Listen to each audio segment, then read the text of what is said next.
Greetings, nerds. This is CNN Nerd. I'm your host, Sarah Belmont, and with me, as always, is our Mr. Producer, Will Polk. How are you doing tonight, Will? Doing very well, Sarah. How you doing this evening? I'm doing good. That's good. We finally have started the Last of Us journey. Yes, we have. Yeah, more on that in a bit.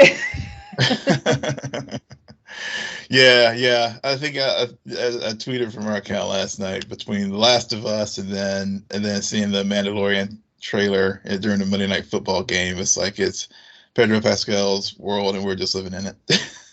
Yeah, it's his time right now. Yeah. For sure. It's pretty crazy. I think there's going to be 1 week of overlap between the two shows. But good on him. Good on him. That's all I'll say right now. Yeah. Speaking about good actors and performances, you have a note on here about the notable wins from the Critics' Choice Awards. All I really know is Brendan Fraser won, and I think Everything Everywhere All at Once won 2 for Best Picture. Yeah. Yep. And then I guess Kate Blanchett won for Tar. Yeah, and also Best Directors, the Daniels, Kwan, and I can't remember the other Dan from Everything Everywhere. Also, picked up that award, as well as Ki Hu Kwan also won for Best Supporting Actor for Everything Everywhere All at Once. So, it was a pretty cool moment seeing. He's such a likable dude. He's just so genuine. Whenever he went up to give Brendan Fraser that hug, and actually, I saw him, Brendan Fraser, Colin Farrell, and Austin Butler, and a couple other folks. They were on a actors roundtable. Yep. Recently, Hollywood Reporter, and it was a very a fun interview, because all of them were basically talking about how they've overcome various struggles in their careers, and in Kay's point, literally falling off, couldn't get jobs, and Brendan sort of going off, taking a little bit of time back and stuff, and Colin talking about, like, after Alexander, how he had critical acclaim in another role, and then Alexander happened, and then it was like, oh boy, my career's like in the rut here.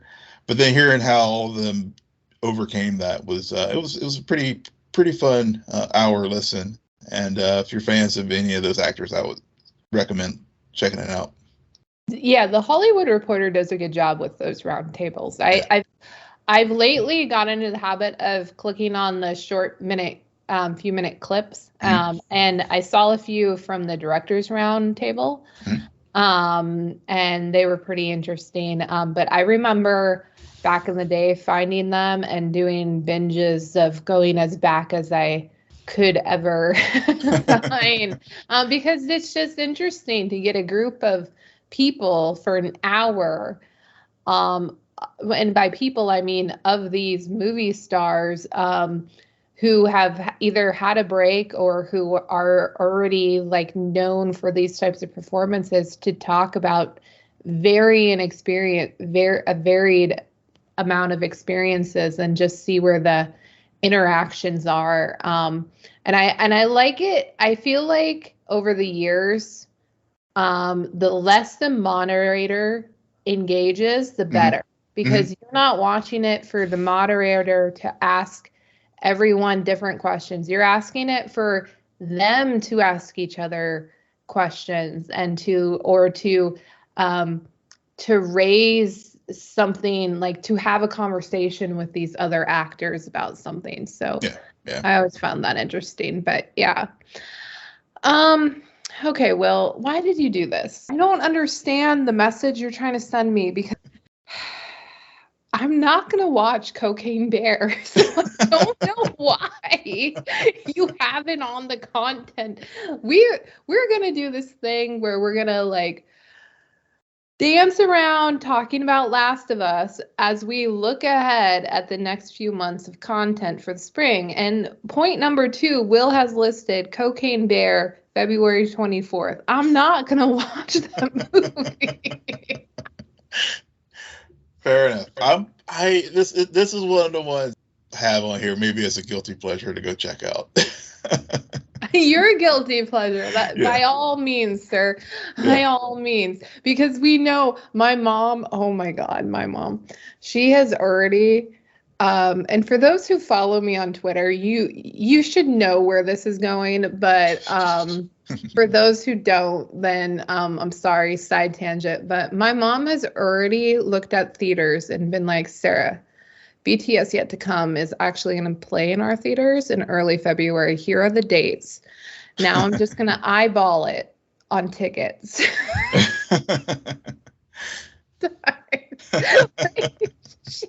So it's not even on IMDb yet, like when our showtimes are. She like what the fact that my mom, who's technological challenged, figured out how to get to the cinema website to find this information is beyond me. Also, but I was wondering if she had like downloaded the Fandango app to like, get the notification whenever tickets go on sale. I would be such a proud daughter, but no, she just figured out how to get to the website. And yeah, she, so I do have my guilty pleasures are going to be all booked up in the month of February. But I was thinking about it today. I'm like, you know what? Knowing my luck with the MCU and weather in Alaska in the winter, it is going to snow when Quantumania comes out. I had this idea because I will be perfectly honest. Yeah, we had some snow last month. It's been quiet. It's been quiet. Yeah, like, you haven't mentioned it at all. Yeah, I took an entire 2 weeks off of work. I didn't shovel a single day. I know, because during December it was like, shoveling snow. Got to shovel, get out of the driveway. But yeah, pretty much. Like there was a good week and a half where every day shoveling, but it was only a few inches, very manageable. But now it's just been nothing, and you're just like, okay, it's gonna hit, and it's gonna hit when Ant-Man and the Wasp come out, because knowing my luck, I want to go there, but I don't want to die. So fingers crossed.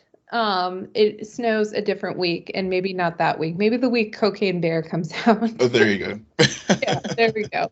And for those who have forgotten, because I am one of them, every now and then this title is mentioned, but I always am like, oh yeah, that is happening. But Shazam 2 will be out on March 17th. Yep. Yeah, it was moved. I think it was originally supposed to come out in December, and then they were like, "Oh yeah, Avatar. Oh, we'll just go into the next calendar year, so we don't like get destroyed." Oh, it was supposed to be December. For some reason, I had February in my mind. Or maybe no, because no, it was in December. It was end of 2022, because they had, remember, DC had this whole like slate where they like, oh, we have all these films coming out in 2022, and then none of them. I think only the Batman did. DC always has and Black Adam, but yeah, I forgot about that. No, Black Adam had easy to had to come out, but yeah. Are we synced up yet? Like we were talking over each other. Yeah. I don't know if there's okay. But before Shazam 2 comes out, Jonathan Majors is headed back to the big screen. It's been so long since February when we last saw him, but now he's in the new Creed movie, so Creed 3. I've watched parts of it. I haven't. I need to finish it. I mean, So I tried to go back and watch Creed 1, but I think it's only on, I think it's subscription service that I don't subscribe to right now. So I was like, I did not, I haven't had a chance to rewatch it. But I enjoy Creed 2. Well, I've enjoyed the parts of Creed 2 that I've watched. I need to finish it up. For some reason, I never got around to watching Creed 2. Okay. And I don't know if I'm going to get around to watching Creed 3. Probably not in theaters. I'm going to be perfectly honest. But we'll see. We'll see. You never know. Sometimes I randomly go see a movie. Yeah. That didn't happen at all last year. 2023. Making up for lost. Yeah. Getting your film mojo back. I love how for the first time ever, these dates are not in order. So I'm like going backwards right now. But a trailer we do want to talk about, because we both watched, that recently dropped, is the new Mandalorian season 3 trailer, which the show will start on March 1st to continue Pedro Pascal's season. I watched the trailer a few minutes before we started recording. Good trailer. I think this season is going to be my season of The Mandalorian. Because we are finally not walking in a desert. We are finally, it's more about Mandalorian culture because he broke his oath and the repercussions of that. And all I could help but think is, for as much shit as I give Boba Fett had some of the best episodes of Mandalorian. It did. I was telling my wife tonight, I was like, yeah. And I pity people who made the correct choice to skip Boba Fett, who are probably confused right now as they're watching Mandalorian season 3 and like, wait, what? Yeah. How did we get here with where we left them in season 2? Yeah, exactly. Word to the wise. Just watch episodes, I believe it was 5 and 6 of the Book of Boba Fett, and you'll be square for season 3 of Mandalorian. I just call those two episodes Mandalorian 2.5, because I almost feel like they had like shot those episodes, right, and then they thought maybe we could have it either tacked on, well, at the beginning of season 3, but then they were like, no, this probably better serves as kind of a sort of like an interlude between the 2 seasons. Because I mean, I think there is a time jump for season 3. So this, instead of doing like, I guess, some shorts, they just like, we'll just lump it into the, Book of Boba Fett, because we, I guess they probably saw the ratings and stuff, and even though I know this is not what happened, but I like the story and I'm sticking to it. They saw where that show was going. They're like, we need to get some eyeballs back on this platform, so we'll package these 2 into this show, and to hopefully get people back into the fold. Yeah, I just think that the writers ran out of things to do with Boba Fett and needed a MacGuffin and needed a magical wand to get him out of that situation that they boxed him into, and was like, you know what? We have some reliable characters and a reliable narrative. We'll just continue this other story and kind of like make people forget the hours that they spent leading up to this moment with the main character. Yeah. I don't know. But getting back to the Mandalorian trailer, because even though there were not too many new things, because they had the teaser that I thought had a lot, because we didn't have Bo-Katan in this one, no Moff Gideon. We did see Greef Karga in it. And of course, we visited Mandalore, and we got to go. We see that some of the story is going to take place on Coruscant. It seems like there's a flashback to when Grogu was in the Jedi Temple whenever Order 66 happened. We got so it had all those elements for all the folks who were grumbling about not seeing a single lightsaber or whatever doing Andor. You got lightsabers galore in this. Probably in this show, but also to your point about if you missed the Mandalorian 2.5, I mean the whole story with the dark saber, because it wasn't shown, it didn't appear in this trailer either. So you will be lost, I think, or at least not. I mean, I'm sure they'll do a good point of recapping to bring people in who may have missed those episodes during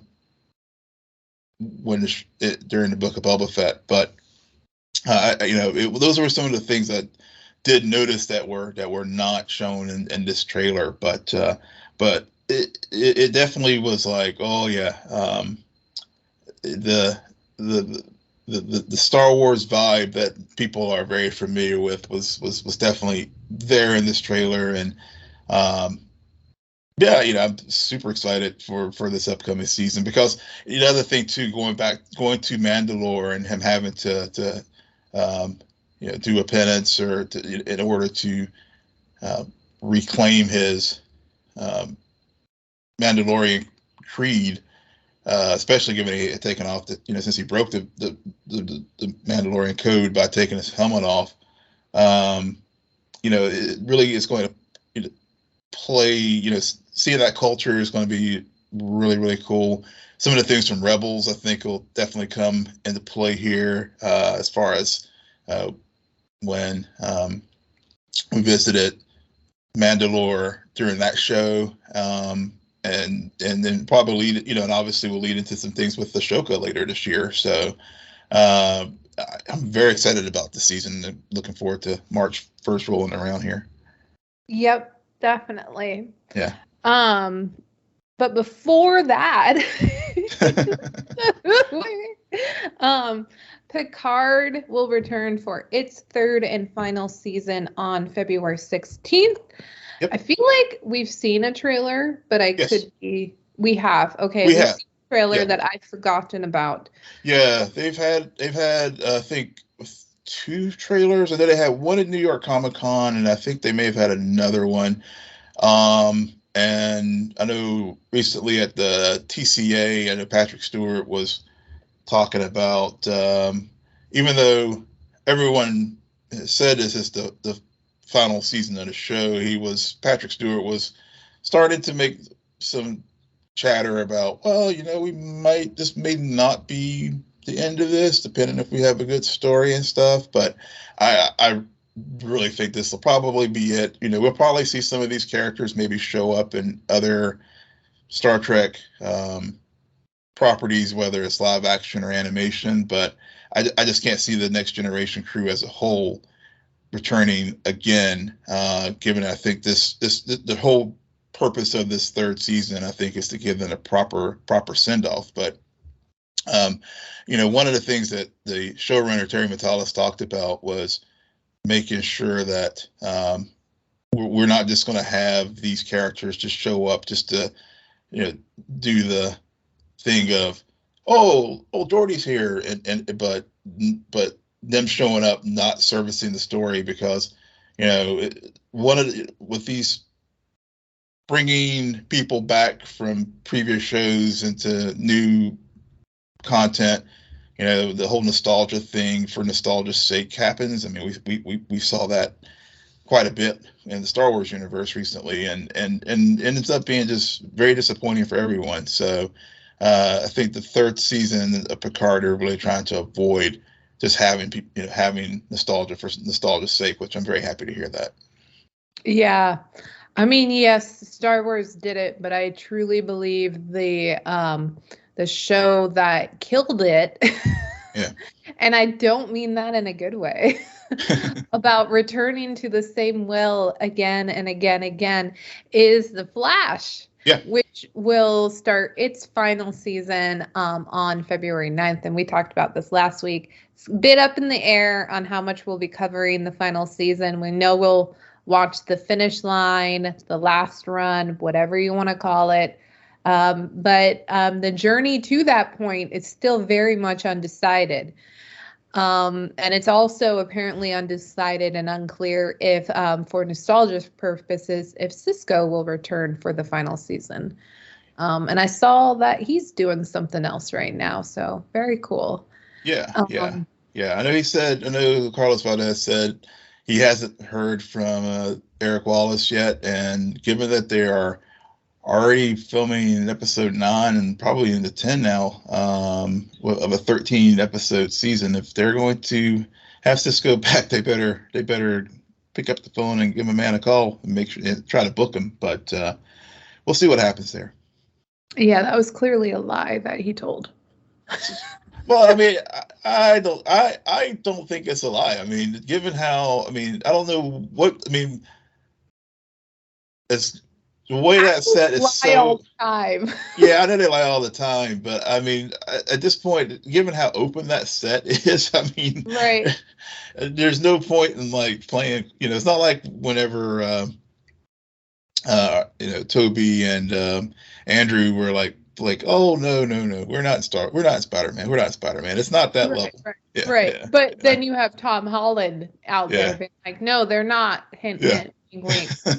I wasn't in that scene, but there's a Spider-Man in that scene. Yeah, but I didn't shoot it. I love that clip that went viral. Him saying that. And last but not least, to go back to March, Superman and Lois new season trailer came out. I've seen bits and pieces of the trailer. The parts, it was funny watching it because I'm like, wait, I thought that actor left. They go so quickly with the shots of Jonathan that I had it in my mind. I was just like, wait a second. Wasn't he recast? And then I finally, after like it sporadically coming up as a YouTube commercial, the third time saw the frame with him and I was like, oh yeah, they did recast. Good job. Yeah. I am still sad to see that actor leave who played Jonathan because he was one of the highlights for me personally. But I don't know. The second season of Superman and Lois kind of went off the deep end, kind of got a little wonky with what they were trying to do and everything and the payoff, and CW scheduling got in its own way as per usual. But the trailer itself, I really like the first season of the show, so I'm still holding out hope. And it's not that the second season was bad; it got tiresome. Yeah. And then with other things that were going on, which I think we were watching The Boys maybe at the same time. Like sometimes when you're competing with other content, it's really hard to be like, oh, we're a good CW show. Yeah. And to your point, the CW scheduling did not help it because anytime the show was starting to build up any momentum, they would go on a crazy break. Yeah. I mean, some of that. Yeah, not as crazy as 2 breaks we're experiencing right now with Titans and Doom Patrol, but some crazy breaks. Yeah, I mean, I know some of that was due to COVID outbreaks on the set, but others were just seemed to be bad scheduling. Very, very bad. Yeah. All right. So, oh man, where do we begin with The Last of Us? I'm just gonna start, Will, and say I did not watch it initially Sunday night. I waited because in my mind I didn't want the app to crash on me. And I knew I had the next day off, so I watched it Monday morning. I know, weird time to watch this type of show, but I was also kind of hesitant because I wanted to text you so badly and be like, okay, so on a scale of like you to me, how scary is this? Because I know what's going to happen. As many as you listeners who have listened to us for a while, you know that I randomly came across this story through Kind of Funny. I've watched all the cutscenes. I've watched other people play both this game and The Last of Us 2. I know the story. But that was a good 1.5, 2 years ago. I was shocked, Will.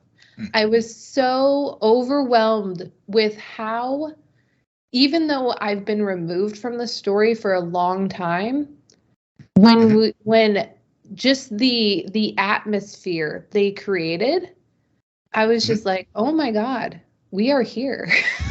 Yeah. This is icon. Like you felt immersed, and that I it was a weird mix of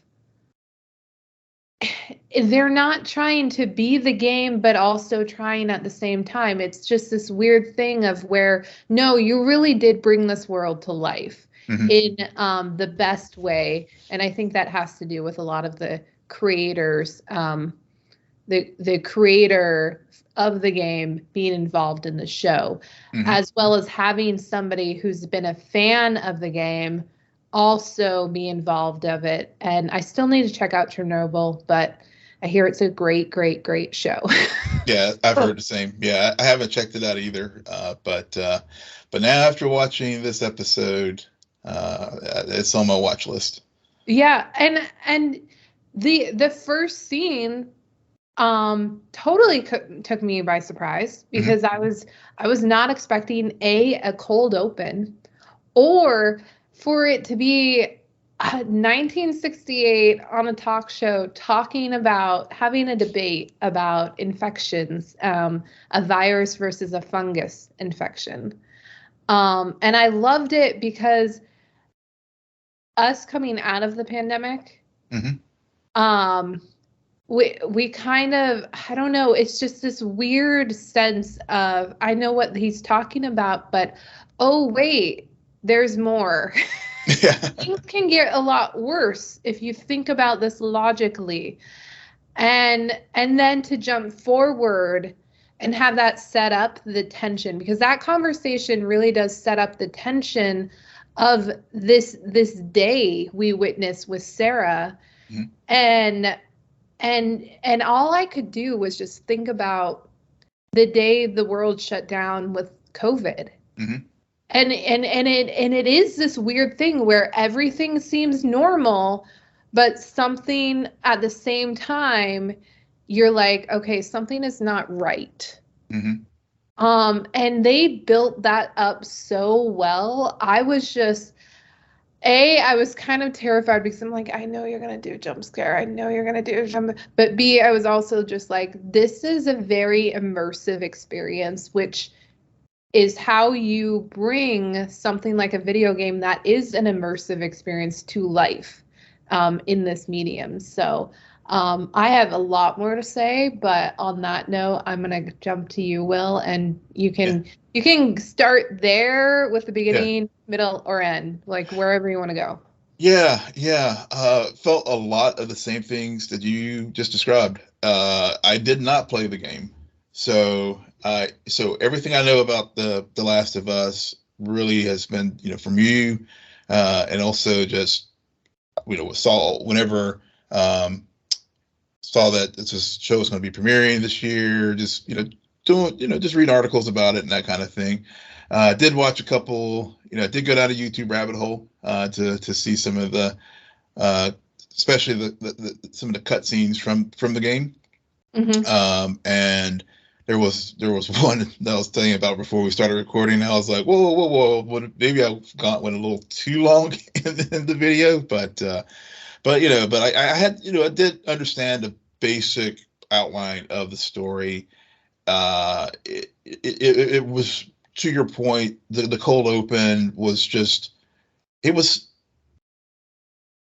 I had that same feelings that you had, and really as I was watching it, and it wasn't how I expected this type of show to start. Right. And thinking about it in the context of what we've just been through here, and then also as they're describing this fungus, which is the fungus that they're describing, it wasn't some sci-fi concept that they just made up. Right. The Cryptopsis is a fungus that, under the right conditions, at least with insects, it does the very thing that infects insects in the real world. But funnily enough, this product is also used in various products that we use in our everyday lives, as far as vitamin supplements and other things too. So it's sort of like, something that has such helpful uses can also be something that, could possibly mutate and kill everyone. So it was, it was that open and the debate back and forth, thinking about how these debates play out now and thinking ahead to like what's the next thing, and the one scientist was like, viruses are something we can win, but the fungus, no. There's this, if something like this happens, and then you bring in the climate change, they're talking about all the conditions and warming and stuff. I mean, it was just very like, I love it when a story can utilize real world events and graft it into the story that they're telling without being preachy about some of the inherent risk of things that we're doing in our present day to the environment or whatever it is, whether it's race, class, environment, whatever it is. I love it when stories do that, and I thought they did a really good job here without making a value judgment on anything, but just got you thinking.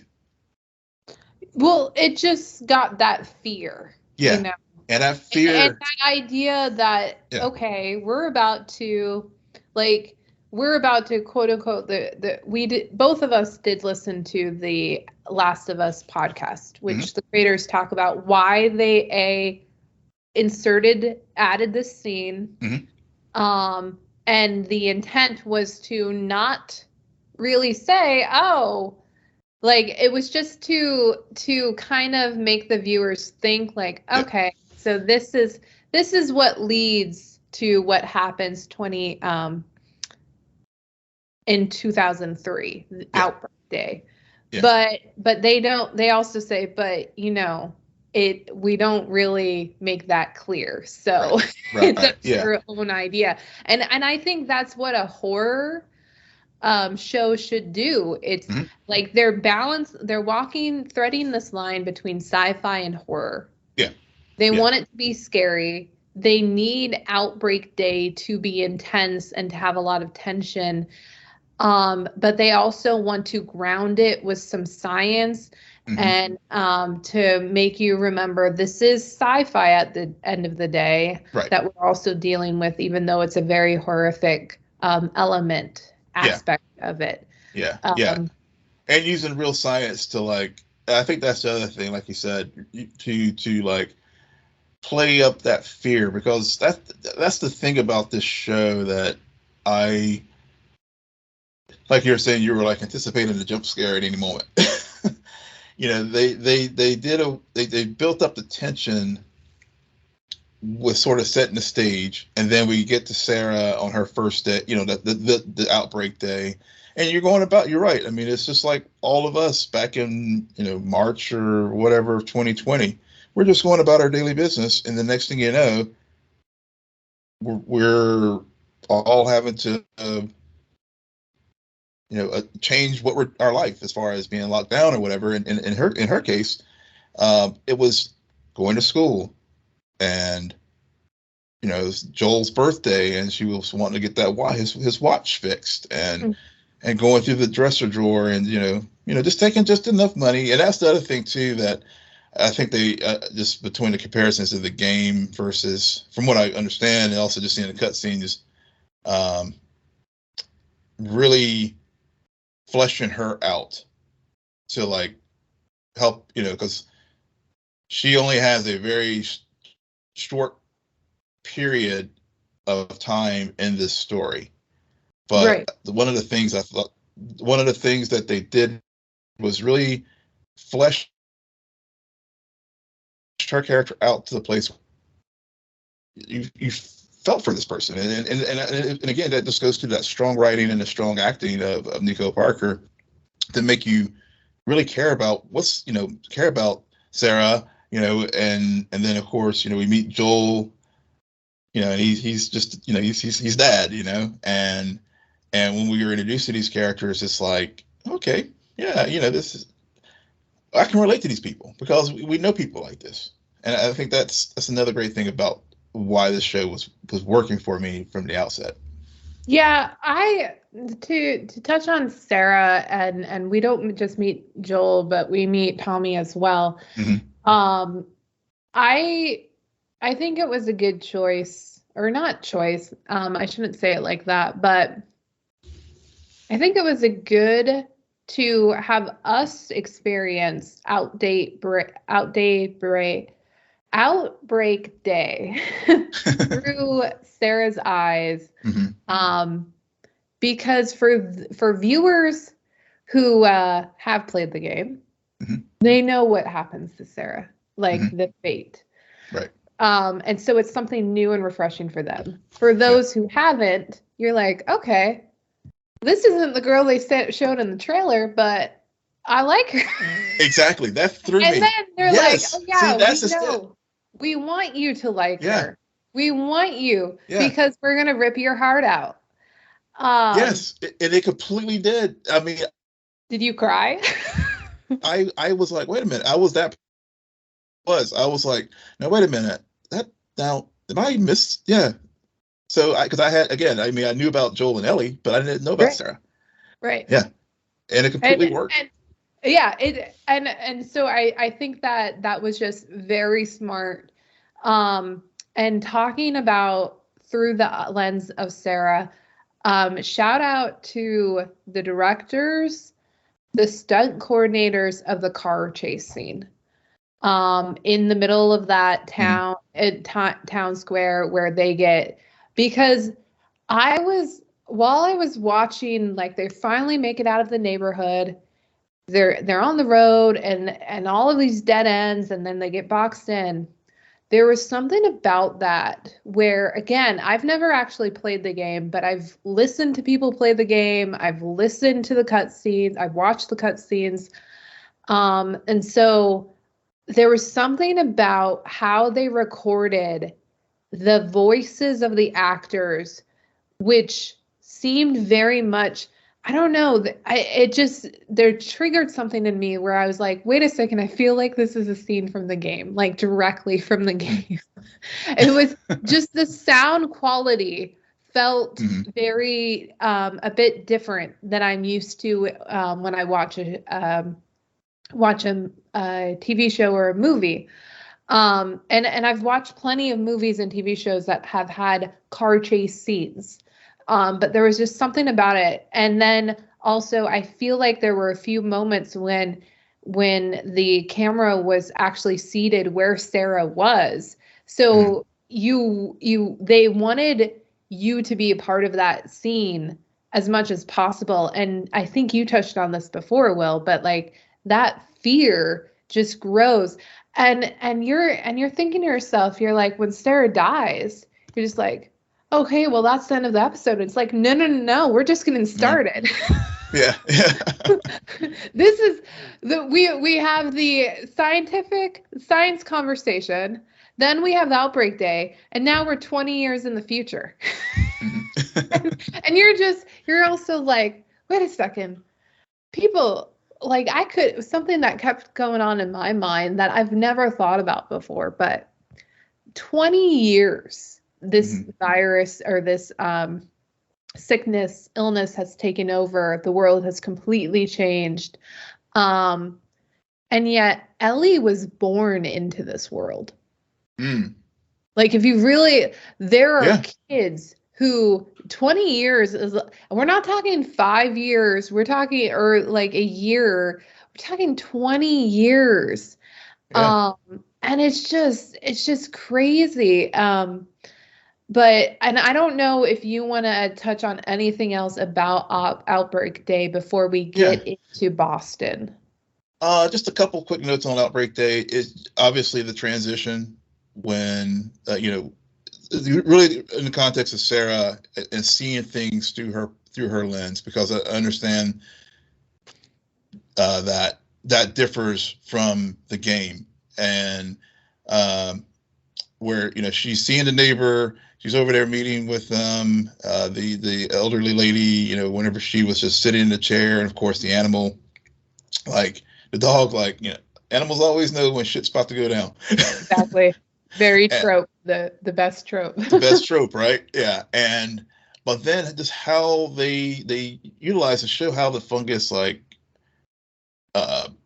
affects people, and how it just overtakes the individual, like and I think that was perfect, using that infirm lady to show how dangerous this infection is, because I mean she was basically catatonic in that wheelchair, and then we see once she was infected and how she got her mobility and other things back, and how that fungus was able to heal certain infirmities that people had to carry out its ends, as far as wanting to find more hosts to to propagate.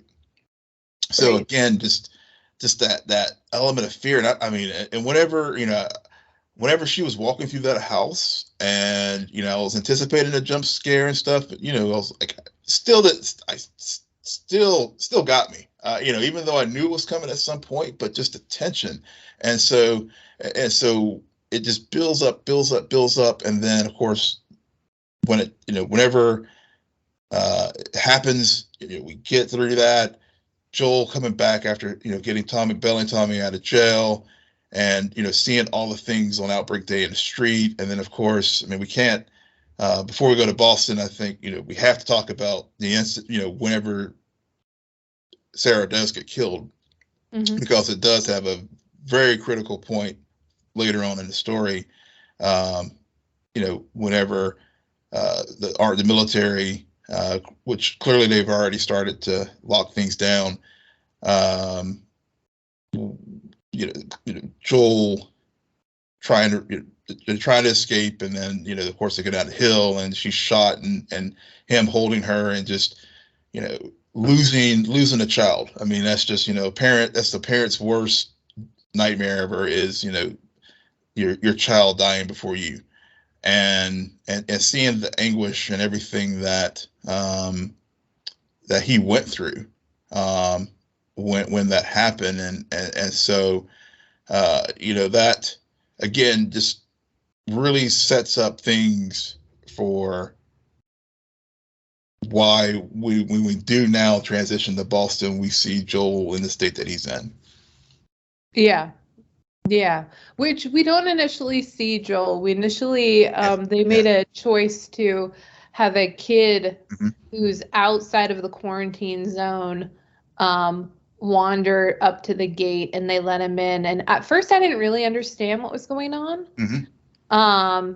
But I liked how they tested him, and you're like, oh, okay, it turned red. I don't know what that means yet.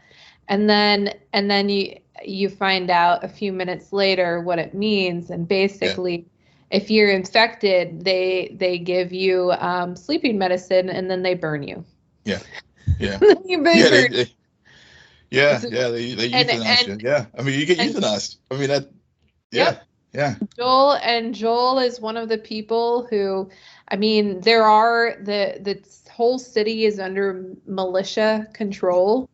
And you find out a little bit about how there are a few Fedra, as they call it, Fedra-controlled cities in the United States, and then there's a militia called Fireflies who are on a different mission, per se, and they I don't know how to even describe them, but. I guess they want. Okay. Yeah, I guess they basically, given that Fedra is sort of like clearly is martial law, and the Fedra, the Fireflies are basically the revolutionaries who want to free military control and establish a new form of government. I guess is the most. Kinda. They do a good job about, again, setting up this martial law city, this rundown and just very worn out city, and where we find Joel, who's just surviving, and Tommy, even though when Sarah died, Tommy was with him. Tommy is not with him at the moment. And that really sets up his whole motivation for the rest of the episode of, I got to get the battery. Tommy's out there. He needs me. He hasn't contacted me in a few weeks. I don't know what's going on. I need to go and see about the cell tower because it might be broken. And at the same time, as we're learning all that, we're getting introduced to the Fireflies and Ellie, and very quickly direct collision course. And you're like, okay, they need the battery to get Ellie out. It's Joel. That's Joel's battery. Oh shit. Yeah. I see where this is going. And a shout out to the actress who plays Marlene, because it's my understanding she's the same actress who plays her in the game. So, and I was just like, he used to be very familiar. But yeah, so Will, I don't know, what are your thoughts on Boston or Joel or Ellie? So Joel, again, I think, seeing how, you made a good point.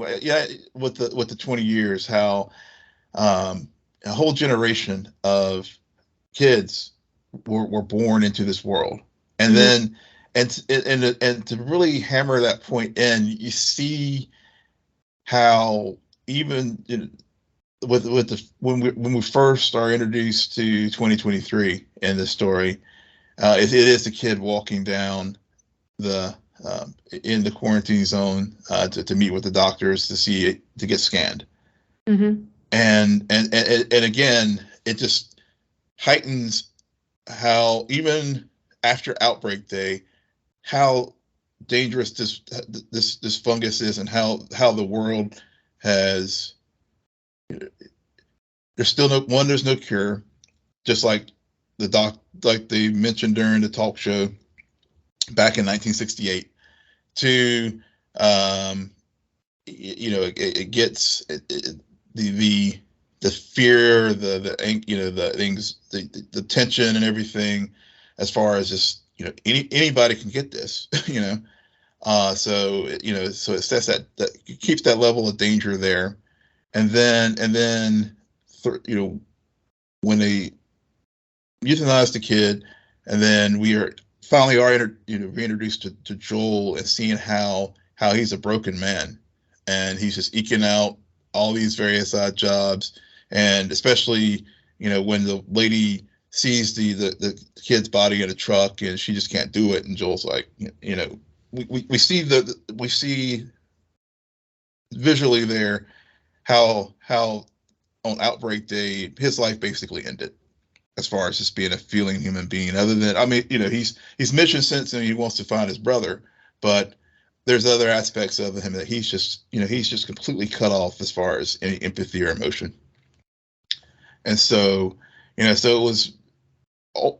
was again really just drove home like how this fungus has impact, and the outbreak and everything from it has impacted Joel and probably many people in the world.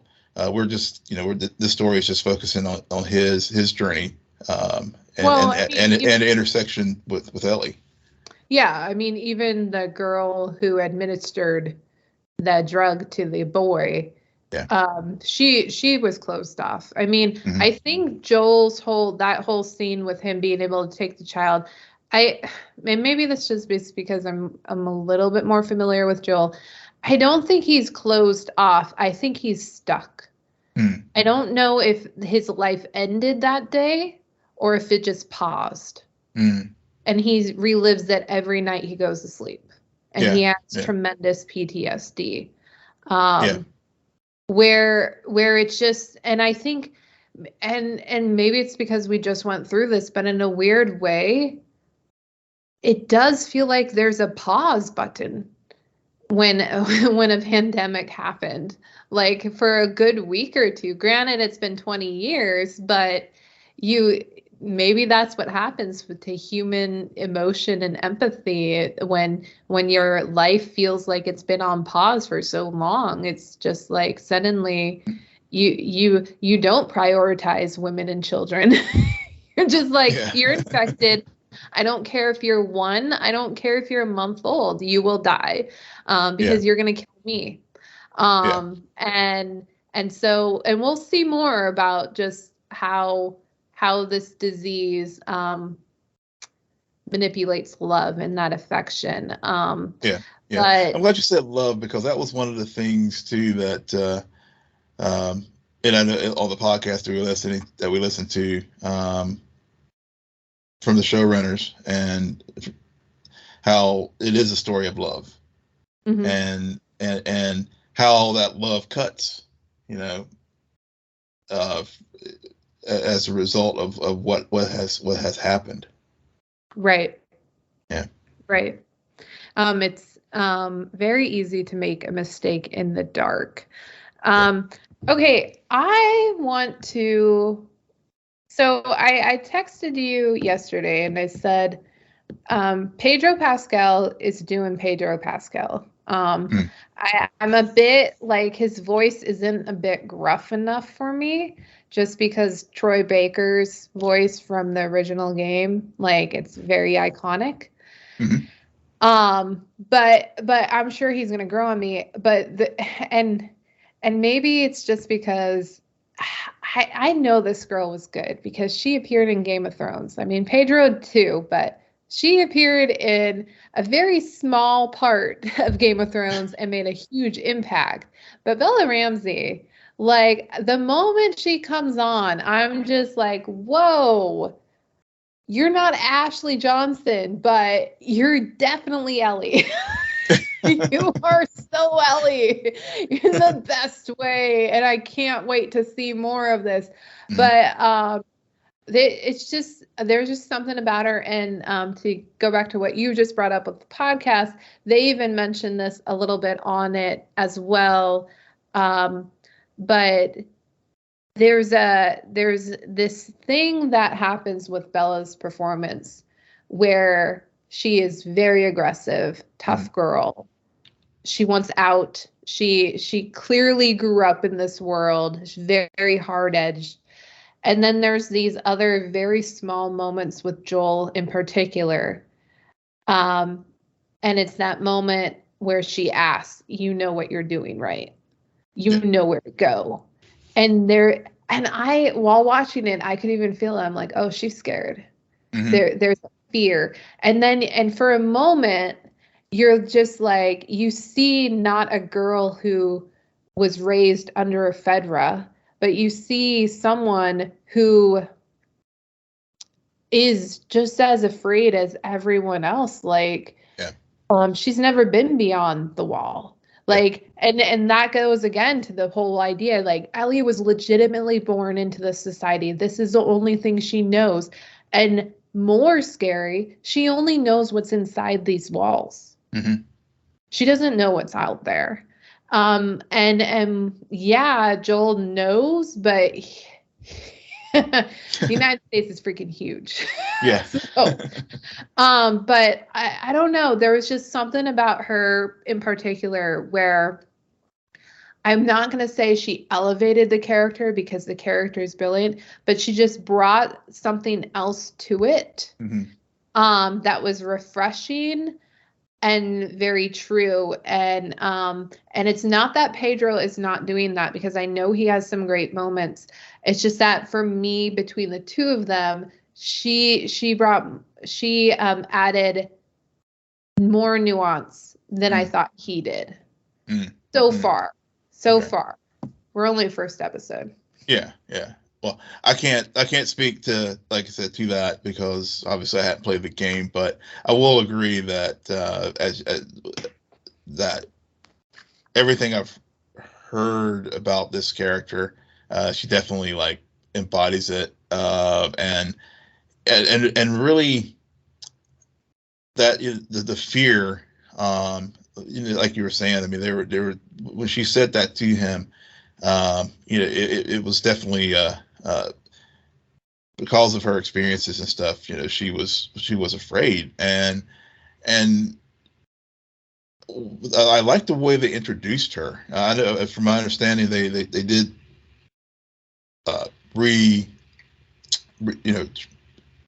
retold the introduction as far as like how Joel and Ellie meet. I think whereas before, I guess it was more in the game was a Tess that was where they met. Whereas here she was like part of the Firefly, so it wasn't sort of happenstance that they got together. It was this deal where the Fireflies were like trying to get her across the country, and the paths over the Battery intersected. But but whenever we first meet her and she's talking to the other Fireflies, and the spark and the spunkiness and just the badassery that we'll see down the line, it was all there for us to see that at the beginning. So it's definitely a character you can root for. Yeah. And the more I think about it, the more I think that same fear, and why that is the moment where you even see Joel, who some could argue has lost all empathy over the last 20 years. Others, myself, would argue he's just been on hit pause in that moment. He suddenly play occurred, and he almost went into dad mode. Yeah. And then it was quickly changed to no, we're still in this reality, and this nightmare is still going on. So the walls immediately went back up, only to be quickly torn down a few scenes later, where history repeats its moment. And I think you needed that moment. You did. For him to see her as a little girl, and to remember what Sarah looked like in the backseat of that car, or when he was carrying her away from the clickers. Mm-hmm. Because that is the only, I don't know if that's the only way, but I think that's the most genuine way to then, in the moment when he's afraid the Fedra officer is going to shoot Ellie at the end, he suddenly is just like, oh, this is not happening again. No, I don't care if she's like, it's almost he doesn't hear the conversation between Tess and Ellie about, like, I'm not infected. I got this weeks ago. I'm perfectly fine. And suddenly, and then he's like, nope, I'm just going to kill you are not the same person who shot my daughter, but in this instance you are, so goodbye. Yeah. And in a weird way, I don't know if anybody's commented about this, but if you've watched season 4 of Game of Thrones, there is some kind of irony with how he kills the Fedra agent. Just saying as a fan of both shows, just saying. But I really liked it because, yes, I know a lot of the story, but I'm also like a good 2 years removed from it. I never actually played it. So it wasn't that I was shocked, but I was just like, okay. PTSD, fully engaged, totally understand. Yep. Perfect setup. And then that's the end of the episode pretty much. Yeah. Yeah, but even with the PTSD engaged and everything that happened, like after he like pummels the agent and the military guy, he what really struck me with the scene was two things. One they mentioned on the podcast, Ellie's reaction to it. Yep. To it, and I agree, because I was thinking that same thing, that as I was watching it that real time, how she was just and you juxtapose that with Sarah's reaction whenever on Outbreak Day. So there was definitely, so that those emotions she felt whenever she was watching it, and and all, and it really, again, spoke to your point, speaks to the world that she is in now, and what she's grown up in, and seeing Joel do this to that guy. And then the other thing was Joel, whenever after, control clicked back in, and he's just looking at his hands. Mm-hmm. And, he looked at his hands, he looked down at the guy, looked at his hands, and just, it's just like that, just so many emotions that Pedro, like, conveyed in that scene to, like, that was just such a, like, it just, again, just really just real gripping performance of, like, how PTSD impacts people, and like you said, he has been on pause. Right. I think you're right. But then he had the flashback, and so pause ended for that moment. Yeah. And that rage of his, he just lost control and did what he did. And then once he got it back under control, and then realized, like, oh, I've got to get it under control, because I got to get this girl out of Boston before more people come and stuff. It was just a really powerful moment, and definitely, as far as first episode for a show, for me, it was it's definitely one of the, it's been a long time since I've seen the first episode of a show where I was just like, wow. And wasn't it only like a few months ago? Well, no, but I like Game of Thrones, but this was like next level. I mean, I said Andor. And Andor. I mean, but this was like, yeah. I mean, I like those episodes, but I mean, this one was different. I mean, it was just something about it, because at least with Andor, I was familiar with it. Yeah. I had I went into this really cold, as far as just, because I, even before, it's been like after I watched the episode, I started watching the cutscenes and stuff. So I went into this thing like, other than just like knowing Joel, Ellie, and there is some infection, I went into this thing cold. So, I could have easily been like, this thing sucks, and I could have just walked away from it. I'm like, and not be done with it. But this was, so I had no like rooted interest or familiarity with this franchise. Mm-hmm.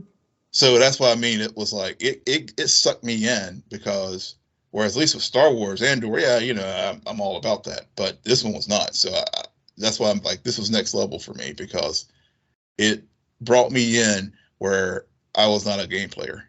I'm not a gamer, and it brought me in. Yeah. Before we wrap up for the night, I do want to say, touch on two things. While you were talking about Ellie's reaction to Joel in that moment, all I could think about was when Tommy almost pulled over to the side of the road to pick up the family who had a little kid, and Joel said no. And then when it was pointed out they have a baby, it's like, we have a child too. Like, something I think viewers should be aware, or be just have in the back of your mind. Like, just think about this while you're watching the next few episodes or the rest of the season, is the question of, is Joel a good guy? Like, and because if you think about the first 35 minutes of this episode, when we're spending the day with Sarah, we're meeting Sarah's dad. Arguably, he's not the best dad. He's really not. Like, what did he do? He loves her. Like, she loves him. But it very much felt like, okay, Sarah's kind of the parent here. Yeah, it did. Yeah.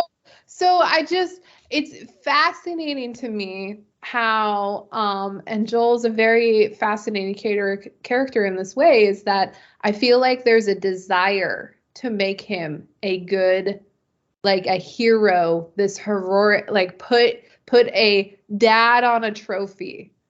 But I think it's because of the circumstance we place this character under, and the connection he has, whether it be with Sarah or Ellie, that we do that. And I'm sure, and if I forget about this point, listeners will please remind me like 8 episodes from now, because I have to remember this. But yes, continue watching Last of Us and just think about, is Joel a good guy?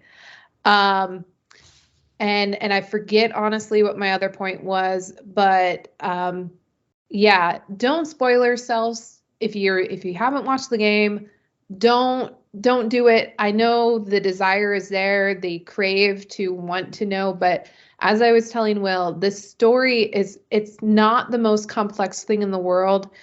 The spoilers are really going to spoil like major aspects, major plot points. And I don't think that's the way to approach this. I'm kind of like annoyed that I know what's going to happen.